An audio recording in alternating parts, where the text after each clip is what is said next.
যেনতেন প্রশ্নবিদ্ধ নির্বাচন যেন স্রেফ ক্ষমতায় যাওয়ার সিঁড়ি না হয়, এক ফেসবুক পোস্টে এমন মন্তব্য করেছেন জাতীয় নাগরিক পার্টির দক্ষিণাঞ্চলের মুখ্য সংগঠক হাসনাত আব্দুল্লাহ।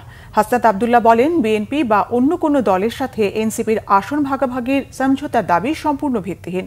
অভিযোগ করেন, এনসিপি সম্পর্কে ভিত্তিহীন ধারণা তৈরির চেষ্টা করা হচ্ছে যে দল গোছানোর স্বার্থে এনসিপি নির্বাচন পেছাতে চায়। অথচ আত্মপ্রকাশের পর থেকেই এনসিপি বিচার সংস্কার ও নির্বাচনের রোডম্যাপ চেয়ে আসছে। তিনি আরও উল্লেখ করেন, প্রশাসনিক সংস্কার সহ অন্যান্য মৌলিক সংস্কার সম্পন্ন করে নির্ধারিত সময়েই নির্বাচন আয়োজন করা সম্ভব। তবে সংস্কার ছাড়া আয়োজিত নির্বাচন একচেটিয়া ও একপেশি হওয়ার সম্ভাবনা প্রবল।